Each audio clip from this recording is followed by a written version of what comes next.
Welcome to Horry County Community Digest.info. I'm your host and fellow Horry County and Herb Malsman. For the first time since I've been doing radio, in 1979 I began, I'm going digital, so I have no idea how this is going to turn out.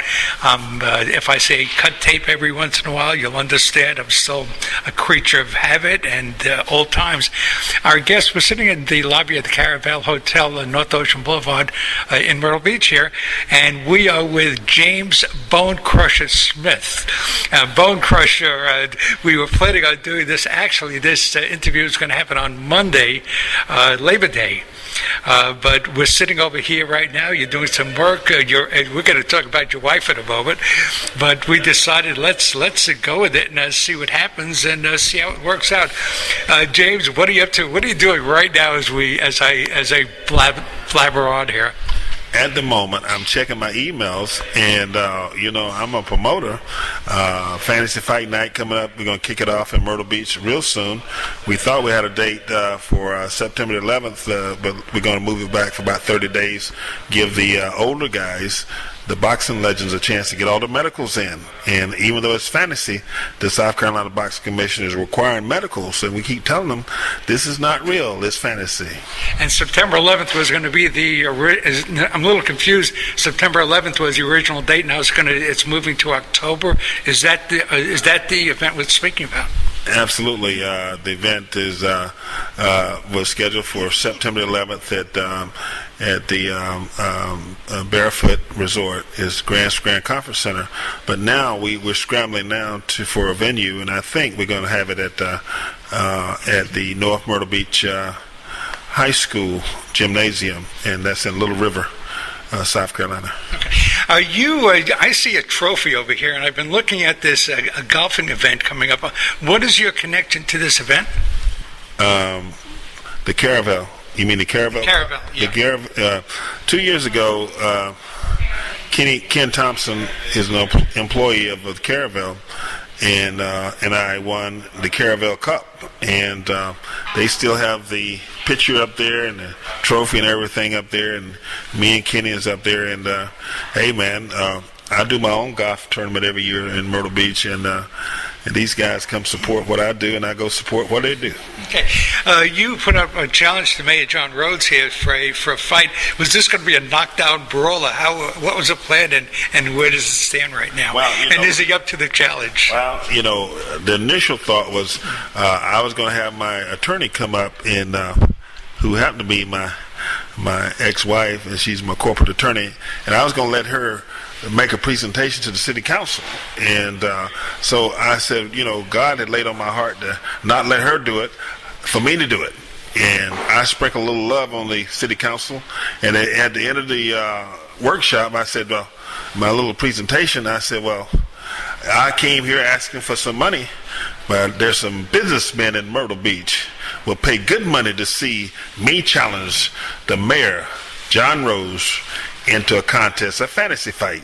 And I didn't even know the reporter. I should have known there was a reporter in there for the Sun News, and she wrote down everything I said, and the council said, well, here he is. They gave him up.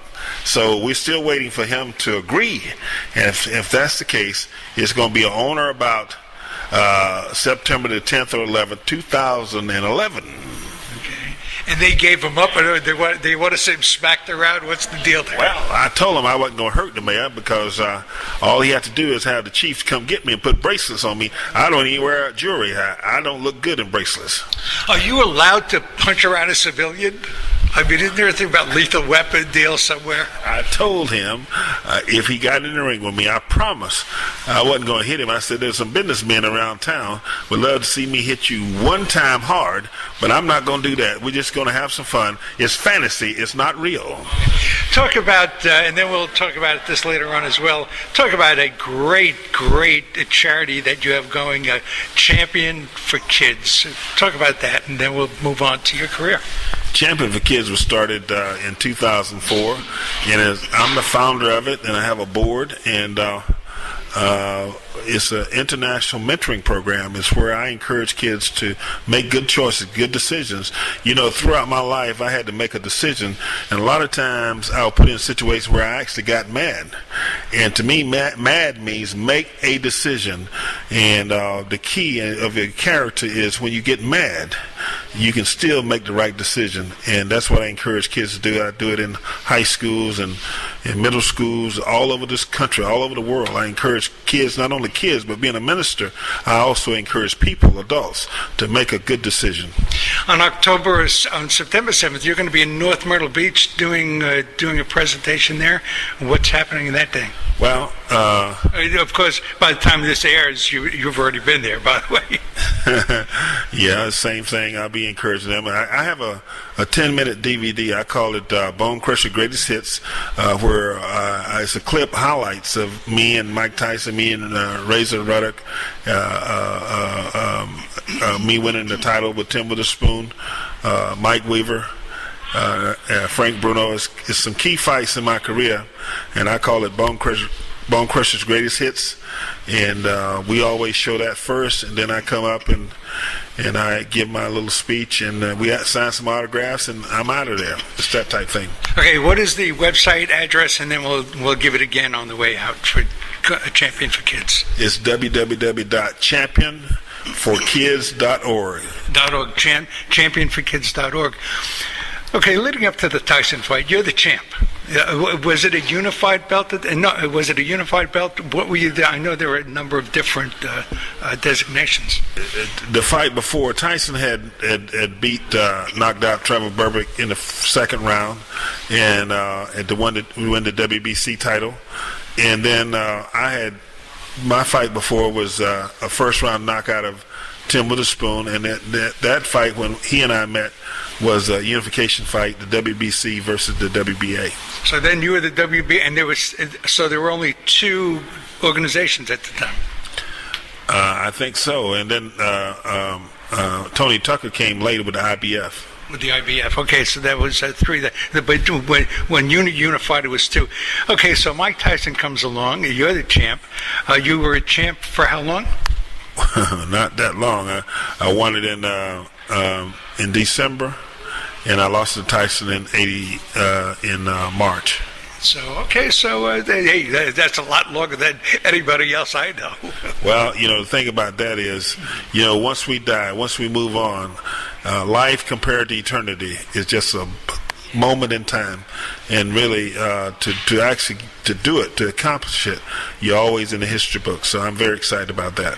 Now, I really don't include Mike Tyson as one of the great heavyweights. I mean, he was one of the most brutal, perhaps, but I don't think one of the greatest. So you're getting into the ring with this guy, and he's got a reputation. This is before Holyfield and the year and the whole thing. But you're getting into the ring with this guy. What's your sense going in? What's your feeling going in? You're looking great at the website, by the way. You're very impressive. But going in, this guy's got a reputation. What was your mindset going into that fight? It was caught up in the hype. There was a lot of hype with the media, and I got kind of caught up in it.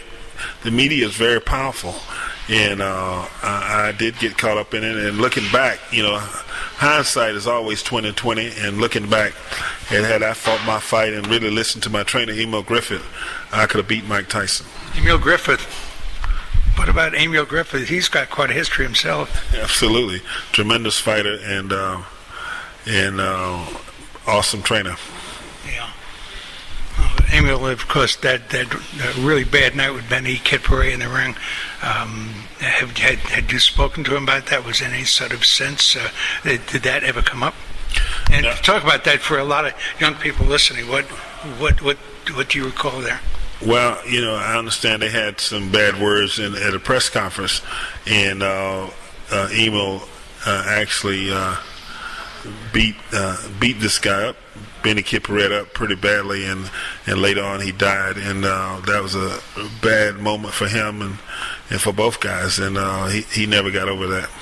Okay, let's go on. And your ex-wife, very confusing. Your ex-wife is sitting here, but she's your ex-wife. You were married for how long? 25 years. And then you separated for a while. Did you separate and come back together again in a different relationship? divorced for 5 years. And I texted her a couple months ago, and I told her we had a chance to work together on a project. And the project was, I'm scheduled to go into the World Boxing Hall of Fame in 2011. And not only that, I'm on the site selection committee for a museum. And being that I live in Myrtle Beach, I told her that we could work together and create a situation where our children and grandchildren would come to Myrtle Beach, and we would come to Myrtle Beach, and we could work together and put something together, the museum and different things together in Myrtle Beach. And I told her I was very excited about that, and she texted me back and said she was too.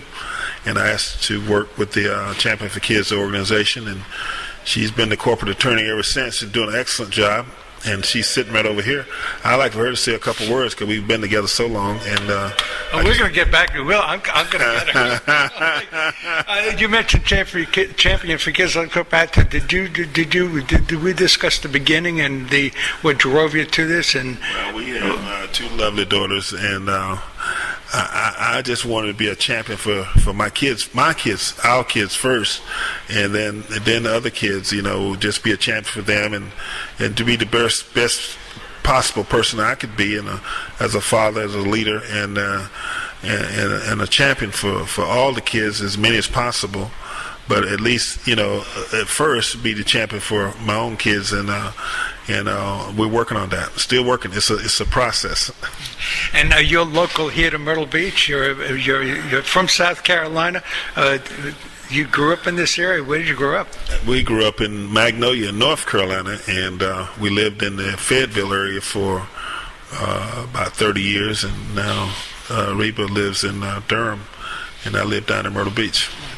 Now let's go back to the career for a moment. Was it hard work? How long were you a pro, and was it hard walking away from it? What was your sense walking away? A lot of boxers, Ali for one, I believe if he had not fought Holmes, perhaps he might be feeling a little bit better today. I think I mentioned to you, I spent some time with him at Deer Lake before the Holmes fight, and he was pretty lucid. He was a very entertaining guy, Ali. And then after the fight, I guess that took it out of him. What's your sense of there? I say that because you're unique in that you got out. Did you overstay your welcome, do you think, or did you after the Tyson fight? And the point being, when is it time to go? Is it how hard is it to walk away from it? I think your body will tell you what time it is, and I think what happens is people refuse to listen to their body, to their spirit, listen to God. God will let us know what time it is, and a lot of times we don't want to hear it, but we must hear it, and if we don't hear it, we asking for trouble. Would you recall getting the word? I got the word, and I said, "Adios, amigos." Do you remember when you got the word, or was it how long after the Tyson brawl did you get the word? And after that, talk about the fight itself. Was it how long after the word? How long after that fight did you get the word? A couple of hours. What happened there? Yeah. Yeah, I don't know exactly. That's been a long time. 23 years. That's a long time, man. You don't recall when I got the word? I don't know exactly when I got the word. Right. How long did the fight last with Tyson? I'm the first guy to take Mike Tyson 12 rounds, and I like to tell people when he was a fighter and not a biter. So you went 12 rounds with this guy? Yes, sir. Did he put you down at all? No. Did you put him down? No.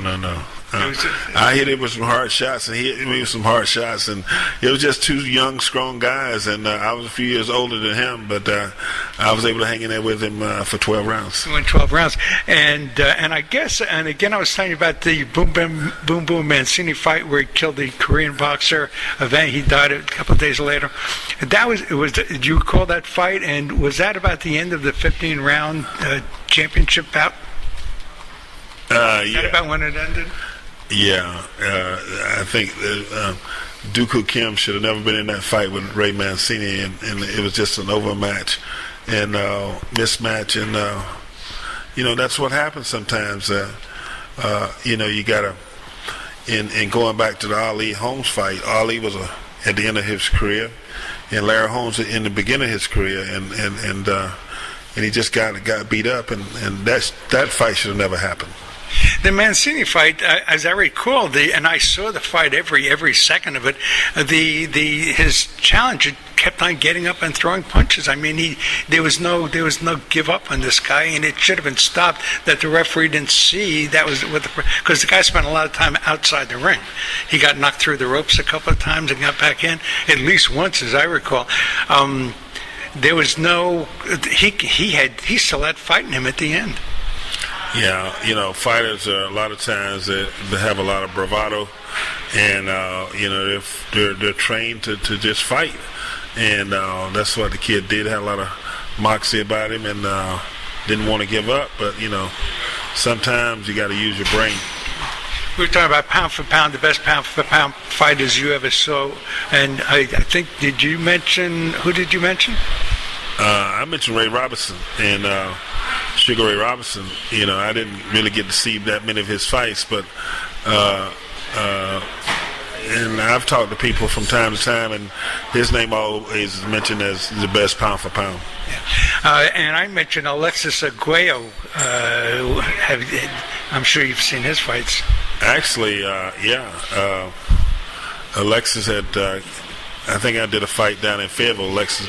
We've been in several situations together, and he was a tremendous fighter. I love that fight with him and the kid from Ohio. What's his name? Aaron Pryor. That was the one he got bounced around pretty good, and he lost that. I think they had a rematch too. Yeah, two very good fights. Yeah. Yeah. And but Alexis Aguirre was the kind of guy that if he was in against the fighter, he fought. If he was in against the boxer, he boxed, and boy, he could hit you hard. This guy was a hard hitter. Set you up with a lot of good shots. The setup guy. Yeah. Tommy Hearns was another one, a great hitter, a one shot. I mean, you'd see the guy in the same frame on TV, and he'd get him with a 6-incher, and the guy's head would disappear. So Hitman was a pretty good hitter too. I was in England with Sugar Ray Leonard 2 or 3 years ago, and I asked him who was his toughest fight, and I thought he was going to say Marvin Hagler, but he said Tommy Hearns. He said Tommy Hearns was tall and strong and could box, and he just had a lot of problems with it. He said he had to dig down real deep to beat him. I think they had a 4-rounder or a 5-rounder. It was one of the most ferocious things I've ever seen. I mean, shot for shot, it was a very short fight, but very violent. That was actually Hagler and Hearns. Oh, was it Hagler and Hearns? I'm sorry. And Ray Leonard and Hearns actually went 15 rounds, and that was controversial. Yeah. I'm a little confused there. So it was Hagler Hearns. Yeah, that was the 3 rounds, but it was some tough fights, and both of those guys got hurt. Hagler, I think, pulled that one out. I'm going to the Sugar Ray Leonard fight against Hands of Stone. What was his name? Roberto Duran. He lost the first fight to Duran. The second fight, Sugar Ray Charles did America in the ring, before the fight, and that turned on Leonard, and he always kind of, that kind of turned him on, and he kind of gave credit to Ray Charles for inspiring him in that fight. Do you recall the fight? I remember the No Mas. Yeah. I was in England about a month ago, and I flew back from England with Roberto Duran, and he does quite a bit of work in this community and different around the world now. Yeah. You talked about a moment you had. We weren't going to be doing this at all. And I hope there's a micro here for my coffee someplace. You talked about your relationship, something with Don King. Talk about that. Yeah, I don't like to get that on tape too much. Oh, Don won't buy it. Yeah, well, Don promoted a few of my fights, and actually we were in battle in a lawsuit, and I got a call from him, and he said we had to do that title fight. I said, when? He said, next week. So given a 7-day notice to prepare, and but God had given me a 23-year notice to start running and prepare, and I didn't know what I was preparing for, but I stepped up and showed out first round knockout of Terrible Tim Witherspoon on HBO in Madison Square Garden to become the heavyweight champion of the world. And that was on 7-day notice. On a 7-day notice. You knocked out Witherspoon for the championship. In the first round. And he thought it was going to go a different way? I don't know. But most guys do. Okay, let's go over to Bonecrusher. Let's talk Bonecrusher a little bit. How'd you end up with the name Bonecrusher? And can you actually crush bones in a ring? Well, there was a lady came up to me one day. She said, "Bonecrusher, the records show that you actually knocked a horse out with one punch." She said, "Is that true?" I said, "I don't know, but if that's the way the story was told, it's my story, and I'm sticking with it." So supposedly you don't recall knocking out a horse. I think if I knocked out a horse, I might remember. I said, I don't remember that, but if that's my story, I'm sticking with it. Your wife, now I don't know if I should call her your wife or your ex-wife or your lawyer, and what is her name, and can you get her over here? Hey, Reba, come here, baby. Okay, Reba's coming over. Reba's coming. She's my ex-wife. Hi. Okay, I'm going to get the story from Reba right now. Reba, what's the story here? Now, you were married for 25 years. You have 2 beautiful children. You're back together again. You're working together in a business relationship. You two seem to get along pretty well. What's the deal, and what's the secret to staying together? Well, it's all for legacy, really. It's all for trying to make a future for our children. No matter what, we do have 2 children together. I also have a son and 2 grandkids now. A beautiful daughter-in-law, Valerie. And so it's for our family. That's the reason. Regardless of what happened between us, I still look to the hill from whence cometh my help, and that is God. Okay. And so it's a business relationship, and we're trying to do, like I said, create a legacy for our children. So you were together for 25 years, and then you were out of touch for a while. How did you, what that 5 year? What happened? Well, that is correct. We separated September 19th of 2005, Okay. and were divorced in June of 2007. Yeah, because we've been divorced 3 years now, and he's correct. He called me up and said he had an idea, and it sounded good to me. And I said, well, okay, for the sake of our children, yeah, I'd be glad to do what I'm able to do. And was that the first time you heard from him? James, I hate to be Champ. I hate to be doing this to you. Is that the first time you'd heard from him in a couple of years? They kind of call you. Well, I don't think that was the first time, because you have 2 children. You that relationship maintained. Well, yeah, through the children, we probably have in touch every now and then. And of course, our baby graduated in May, and he came to the graduation. So off and on, we were at least able to say hello to each other. And you're here right now. Again, we're at the Caravel. We're sitting in the lobby of the Caravel Hotel on North Ocean Boulevard here in Myrtle Beach. I guess 68th Avenue or 60-something Avenue. You two are together here. What's happening today? Your 2 children here, your 2 daughters are here, so you're here on business today. Yeah, that is correct. And again, a business relationship working toward the ventures that he had mentioned, and it is a Labor Day weekend, and our daughters were able to secure coverage for their jobs, and we decided to make it a family getaway. How was it being married to a prize fighter? What was the deal there? Did you comes home with the wounds and all that, and if you won or lost, what was it like being married to a champion? Well, certainly, there was the publicity of it, I guess you call it paparazzi or whatever, but it really, I don't think it was all that different than any other marriages. There's a lot of give and take, a lot of up and down, and you just enjoy the good with the bad. That's just the way it is, and I don't know, but I think that's the way it is with most relationships. Well, okay, so he was in the ring with Mike Tyson. He did 12 rounds. He has both ears, and everything's intact. And going into the Tyson fight, Tyson already had a reputation as really, and I hate to say it, but a thug. Thug, and which was the reputation he wanted, I think. Yeah. I kind of think he wanted to shake up his opposition going in. What were your feelings going into that? Because this was going to be a battle.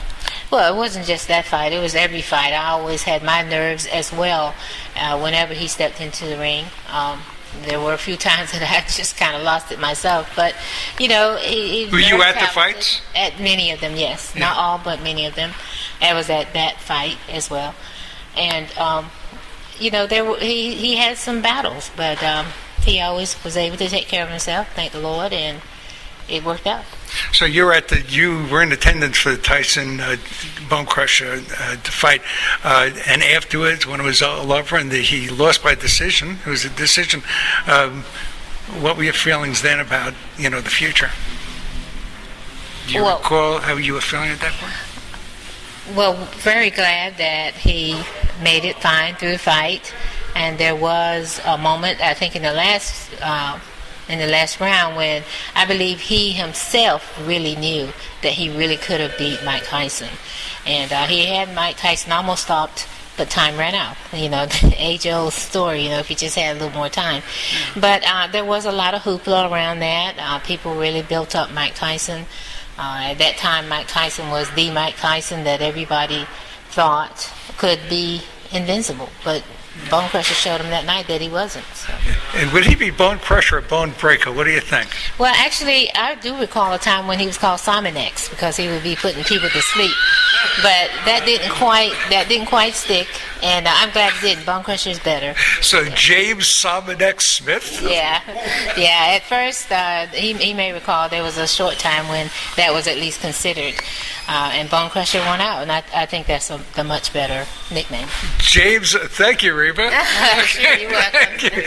James Sominex Smith. How long were you Sominex? And did you sleep through that period? Yeah, I slept through that one. This man could have been James Sominex Smith instead of Bonecrusher. Okay, quickly, James Toney fought Couture in the MMA against the boxer. We talked about this the other day. Was that really? I mean, what does that prove that Toney lost? I don't think it proved anything. I think Toney is a tremendous fighter, beat Evander Holyfield, and a tremendous fighter, and with gloves on. And MMA and boxing is two different sports. I mean, put a pair of shoes on the guy and put gloves on. It's going to be a whole different way. He can't kick and push and what's going to knock you down, and wrestle you to the ground. So it's apples oranges. Right. It's two different things. Right. Okay. Again, you're listening to Horry County Community Digest.info. I'm your host and fellow Horry County Herb Malsman. We're sitting in the lobby of the Caravel Hotel Resort. It's Labor Day weekend. We were supposed to meet this coming Monday, Labor Day, but we were sitting over here and I had my new digital equipment with me, and I said, well, let's give it a shot. So hopefully this is going to work out. Let's talk briefly again about children, Champions for Children, and then you're free to go back to your email. Thank you very much. I've been working on my email throughout.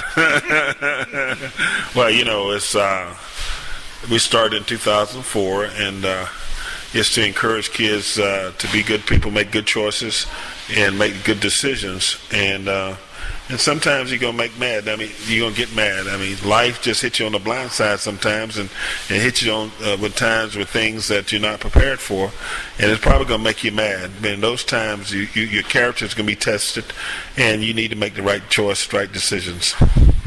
And again, the website for Champion for Kids? It's www.championforkids.org. Okay.